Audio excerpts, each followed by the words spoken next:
Hello बच्चों, मैं किरण पटेल जय माँ कलावती विद्यालय सिहोरवा से।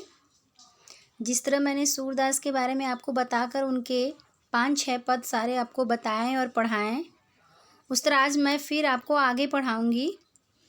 लेकिन पढ़ाने का मतलब ये नहीं कि हम पढ़ाते जाएं और जो है कि आप उसको ध्यान से पढ़ें ना समझें ना, तो फिर मेरे पढ़ाने का क्या मतलब है। तो जिस भी लगन और मन से मैं पढ़ा रही हूँ, उसी लगन और मन से आप भी पढ़ो, ये मेरी आशा आपसे है। तो गुड मॉर्निंग सबको। और आप सब कैसे हैं? आप लोग का स्वास्थ्य अच्छा है ना? घर में रहिए, स्वस्थ रहिए और सफाई पे विशेष ध्यान दीजिए।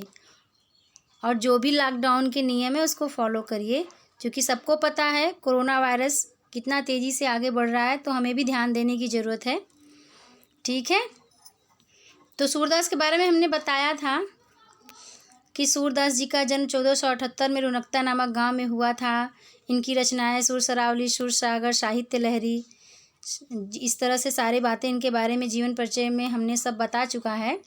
जिस जिस तरह से हम पद आगे पढ़ाते जा रहे हैं वैसे आज भी आगे ही पढ़ाएंगे। तो ये इनका पद है, देखिए आप ध्यान से सुनिए और समझिए, मैं पढ़ाती हूँ। तो सूरदास जो है इसमें कहते हैं कि गोपियाँ कहती हैं, पहले हम एक बार इसको पढ़ लेते हैं। तो कहते हैं, उधौ मन न भये 10-20, एक हूतो सो गयो श्याम संग, कौ आराधवईस, इंद्री शिथिल भई केशव बिनु, ज्यों देहि बिनु शीस, आशा लागी रहती तन श्वासा, जीवहि कोटि बरीस, तुम तो सखा श्याम सुंदर के सकल जोग के ईस, सूर हमारे नंद नंदन बिनु और नहीं जगदीश। माने सूरदास जी कहते हैं कि जब श्री कृष्ण उद्धव को गोपियों को समझाने के लिए गोकुल में जब भेजते हैं मथुरा से, उद्धव उनके मित्र रहते हैं श्री कृष्ण के, एक तरह से दूत बन के जब मथुरा से गोकुल में आते हैं उद्धव, तो गोपियों को ब्रह्म ज्ञान बताते हैं और इस मोह माया को त्यागने की बात कहते हैं, माने श्री कृष्ण को भुलाने की बात कहते हैं। तो गोपियाँ उनसे क्या कहती हैं, सूरदास जी बताते हैं कि गोपियाँ उनसे कहती हैं कि उद्धव मन न भये 10-20, कहती हैं गोपियाँ कि हे उद्धव, हमारे 10-20 ठो मन नहीं हैं जो हम अन्य अन्य जगह पे लगाते रहें। एक हूँ तो सो गयो श्याम संग, एक ही तो मन है जो हमारा श्याम के संग चला गया। को आराधवईस, अब भला हम और किस ईश्वर की आराधना करें। इंद्री शिथिल भई केशव बिन, जो हमारे शरीर की इंद्रियां हैं, केशव मतलब श्री कृष्ण, उनका ही पर्यायवाची है। तो श्री कृष्ण के बिना हमारी जो ये इंद्रियां हैं वो बिल्कुल शिथिल पड़ गई हैं, निष्क्रिय हो गई हैं।